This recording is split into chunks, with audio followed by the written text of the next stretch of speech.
Bonjour et bienvenue à nouveau sur The Master's Voice. Je suis Célestial et vous êtes les bienvenus sur cette chaîne. Continuez avec les prophéties sur mon blog themastersvoice.com. Vous pouvez trouver toutes ces informations dans la boîte de description ci-dessous. Si la vidéo est floue, vous savez maintenant quoi faire.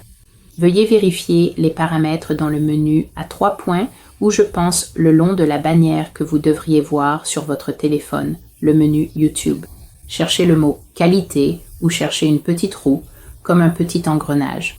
Cliquez dessus, puis vous devriez trouver « qualité » et mettre la vidéo en 720p ou 1080p afin qu'elle ne soit pas granuleuse. Et sans plus tarder, allons dans cette courte prophétie, car c'est ce qui est venu dans mon cœur juste après avoir terminé la précédente. Celle-ci s'appelle « La frappe contre New York » et je l'ai reçue le 22 mai 2019. Donc, si vous êtes nouveau sur cette chaîne existe comme un support et une sauvegarde pour mon blog que je tiens depuis mai 2019. J'ai commencé ce projet parce que le Seigneur a dit qu'il était temps de rendre public l'immense archive de prophéties que j'ai reçues de lui au cours des 8 dernières années. Le Seigneur me parle de façon prophétique. Il m'a toujours parlé depuis que je suis née de nouveau, il y a 18 ans, mais je dirais qu'à partir de 2012 environ, le Seigneur a radicalement changé la façon dont il communiquait avec moi. Il a commencé à me montrer des images très réelles, des rêves très vifs, et aussi à me parler très directement de nations, de dirigeants, de lieux où je ne suis jamais allée, me montrant des choses sous la terre. Il me montrait des choses qui se produisent dans le royaume céleste, des choses qui se sont passées il y a très longtemps, des siècles auparavant, dans certains cas, il y a de très, très nombreux siècles. Et donc, je gardais fidèlement toutes ces choses dans une archive. J'ai toujours été une écrivaine, alors je les notais et le Seigneur me disait « Écris-les pour moi, enregistre ces paroles ». Et donc, au fil des années, c'est devenu une habitude. J'ai toujours mon téléphone à côté de mon lit pour que dès que je me réveille d'un rêve, peu importe l'heure, je sois maintenant entraînée par Dieu et j'enregistre ces choses aussi précisément que possible, aussi vivement que je les ai vues. Et le Seigneur me parle et me dit « Voici la signification de ce que tu as vu. Voilà ce que tu as vu. Voilà ce que c'est. » Et j'enregistre cela aussi. Quand le Seigneur me donne une prophétie, il me la communique directement. Je vois des images en mouvement, je vois des scènes défiler, mais j'ai dit que souvent, lorsque j'écris les prophéties, parce qu'elles sont si longues, rien qu'en décrivant le contenu ou en donnant les paroles exactement comme Dieu me les a données, je n'inclus pas toujours les images que j'ai vues, car cela rendrait la publication extrêmement longue à lire. Celle-ci s'intitule « L'attaque contre New York ».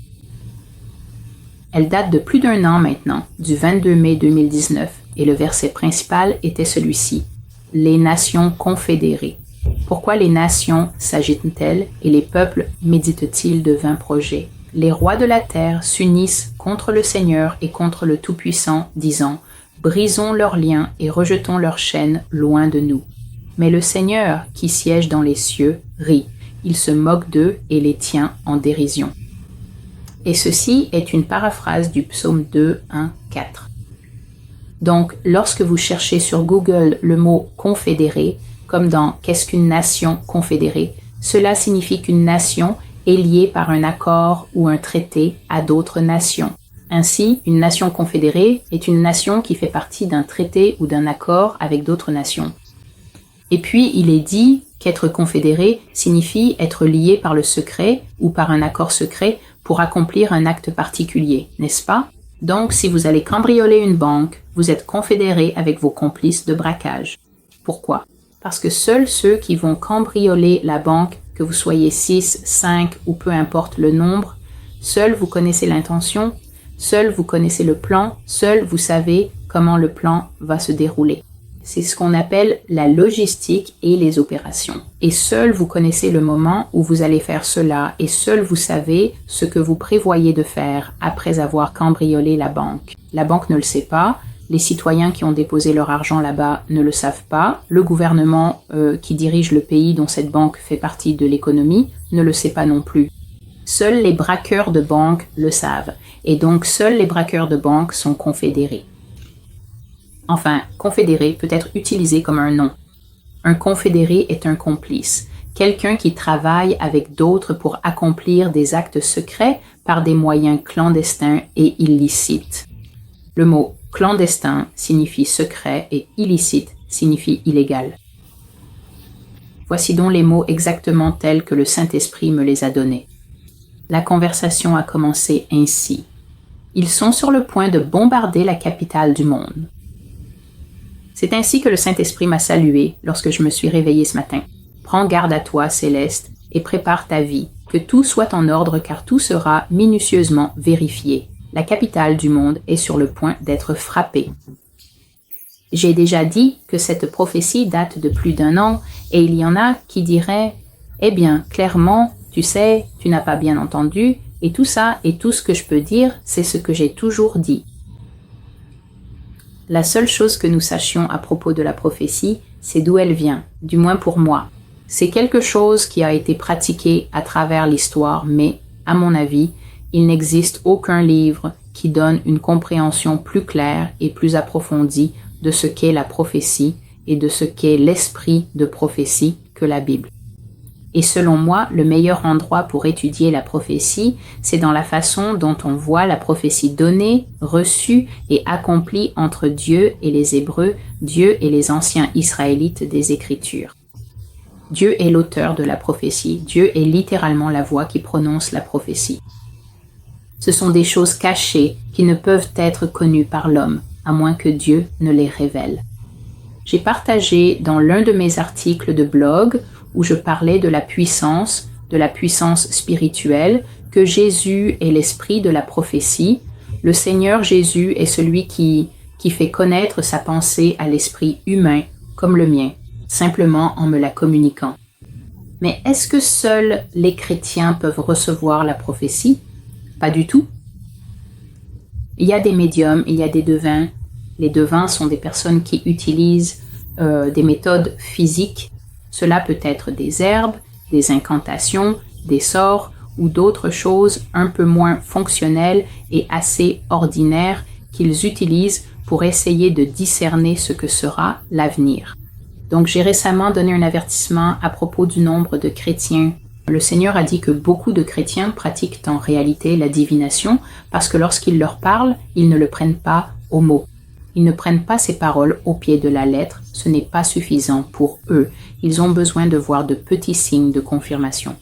Je vais simplement les appeler des signes. Ils ont besoin de voir de petits signes de confirmation, comme des chiffres qui correspondent, des plaques d'immatriculation qui correspondent. Ils ont besoin de voir un nombre spécial, kabbalistique, et beaucoup d'entre eux vont nier et dire « Non, ce n'est pas la Kabbale ». Mais il faut vraiment aller étudier ce qu'est la Kabbale, car ce n'est rien d'autre qu'une numérologie sophistiquée, et tout cela est enraciné dans la pratique de la divination. La divination consiste à utiliser n'importe quel moyen autre que le Saint-Esprit pour accéder à la connaissance de quelque chose qui pourrait effectivement être vrai. Satan dit souvent la vérité. Parfois, même les démons, lors de séances de délivrance, disent la vérité. Ils disent effectivement des choses vraies, mais le fait est le suivant, n'est-ce pas? Si la vérité est une tasse d'eau, mais que vous puisez cette eau dans un puits frais, c'est le dessein de Dieu, c'est la prophétie. Et puis, on peut aussi obtenir de l'eau fraîche, froide et pétillante directement de la cuvette des toilettes. Beaucoup d'enfants ont été connus pour faire cela sans que leurs parents ne le sachent. « Maman, tu veux de l'eau ?» Bien sûr. Et comme ils sont trop petits pour ouvrir le réfrigérateur, ils vont simplement la puiser à l'endroit disponible où ils ont vu de l'eau à peu près propre, c'est-à-dire la cuvette des toilettes. Donc, pratiquez votre culte en utilisant la divination, le satanisme, la franc-maçonnerie, les sorts, la sorcellerie, les incantations, tout ce qui implique que des esprits impurs soient la source qui vous donne cette coupe d'eau. Ils peuvent vous dire la vérité. Même le faux prophète dans la Bible, Balaam, a dit la vérité. Si vous lisez des livres extra-bibliques, Balaam était un homme vraiment mauvais. Il était mauvais en prophétie. Balaam a même vu la fin du monde, mais Balaam était un faux prophète. Il n'agissait pas sous l'inspiration de l'Esprit de Dieu. Nous voyons une conversation entre Dieu et Balaam dans la Bible où Dieu le prévenait simplement. Ne va pas faire ces choses indignes que tu fais contre mon peuple. Ne parle pas en mal d'eux. Ne maudis pas ce que j'ai béni. Et donc, il y a de la divination dans l'Église aujourd'hui. Ainsi, la prophétie peut venir de nombreux endroits différents, mais la véritable prophétie, c'est lorsque l'Esprit du Seigneur communique sa pensée à ses serviteurs et que ces serviteurs, s'ils sont formés, s'ils sont matures et s'ils ne sont pas du genre à simplement dire « Oh, j'ai vu », mais qu'ils proclament cette prophétie à la demande spécifique de Dieu, alors c'est une parole prophétique. Alors, le Seigneur a dit « Prépare ta vie et que tout soit en ordre, car tout sera minutieusement vérifié. La capitale du monde est sur le point d'être frappée. » Et je viens de dire ces choses parce que certaines personnes pourraient dire « Eh bien, c'est une prophétie qui a échoué. » Et tout ce que je voulais dire quand j'ai commencé, c'est que dans le monde ancien, lorsque Dieu prophétisait, parce que Dieu est miséricordieux, Dieu disait quelque chose comme « Je vais tout brûler ». Et puis le prophète sortait et disait quelque chose comme « Il va tout brûler ». Et puis Dieu, parce que le cœur de Dieu n'est pas de tout brûler, car Dieu n'est pas Baal, ni Thor, ni aucune de ces autres créatures déchues. Dieu est Dieu et le désir ultime de Dieu est d'être réuni avec sa création dans l'unité. Nous ne pouvons pas être unis à Dieu si nous sommes dans le péché. Donc Dieu veut toujours que nous nous repentions de nos péchés et que nous entrions en communion avec lui. Alors Dieu envoyait cette parole, disant qu'il allait faire quelque chose, et dans son cœur, il attendait qu'Israël se repente. Il attend qu'il réagisse en disant « Oh non, il a dit qu'il allait tout brûler. Abattons les sanctuaires, détruisons les idoles, et revenons à l'adoration de Dieu. » Donc Dieu attend de voir une forme de repentance, il attend de voir les gens renoncer à leurs idoles. Ils ne le font pas, et alors Dieu dit au prophète « Je vais tout brûler ». Le prophète sort de nouveau et dit « Voici, pour la deuxième fois je le dis, Dieu va tout brûler. » Et les gens réagissent en disant « Oui, tu as déjà dit ça le mois dernier et rien n'a brûlé. » Ainsi, ce qui se passait, c'est que les prophètes sortaient et proclamaient sans cesse la même parole. Si vous avez déjà lu Ézéchiel ou Jérémie, ils s'adressent en fait à une poignée de nations.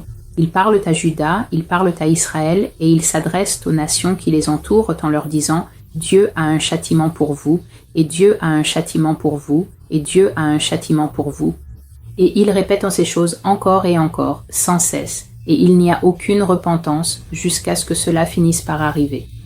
Et parfois, on regarde et cela prend 15 ans. Parfois, on regarde et il faut 25 ans avant que la prophétie ne s'accomplisse enfin, et ce sont 25 ans où Dieu fait preuve de patience, ce qui signifie supporter longtemps ou être patient envers. Dieu fait preuve de patience envers des gens qui refusent simplement de se repentir, jusqu'à ce qu'il agisse enfin. Donc, je n'ai aucun doute que Dieu, quoi qu'il ait dit, il le fera. Alors je lui ai demandé « Seigneur, que veux-tu dire ?» Parce qu'il m'avait souvent parlé d'un événement antérieur bien connu dans l'histoire américaine, le 11 septembre. Et le Seigneur a dit « Non, les bâtiments ne seront pas touchés cette fois, car ce serait trop évident et détectable. Nous utilisons quelque chose que l'on appelle des frappes. » Donc, je ne suis pas vraiment sûre. Il est dit « On croira qu'il s'agit d'un missile ou d'une sorte de bombe, mais ce sera une frappe au sol et les gens paniqueront et perdront la tête à New York. Et oui, des gens mourront. Ce n'est pas un exercice. Ce sera une véritable bombe déclenchée à New York et des personnes perdront la vie. » Et j'ai une amie qui travaille en ville et Dieu m'a simplement dit de lui transmettre ce message, qu'elle devait faire attention à sa sécurité lorsqu'elle allait et revenait du travail, car il s'agirait d'une sorte de frappe qui aurait lieu dans la zone métropolitaine de New York.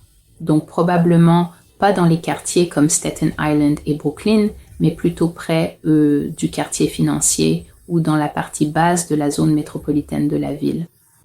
Et puis est venue la parole prophétique. Une confédération de nations s'est liguée contre toi, New York. Elles ont comploté ta perte et orchestré ta chute. La ville ne sera pas détruite, car une seule bombe ne peut pas anéantir toute cette ville. Mais cette bombe accomplira ce qu'elle est censée faire, c'est-à-dire mettre fin à notre mode de vie tel que nous le connaissons. Avec une seule détonation, toute notre expérience en tant que peuple libre changera. Nous perdrons le dernier lambeau de vie privée et inaugurerons une expérience de vie totalement nouvelle en Amérique telle que nous la connaissons. Je pense que cela pourrait ne pas être ou n'avoir pas été une bombe physique, mais quelque chose qui aurait le même effet qu'une bombe.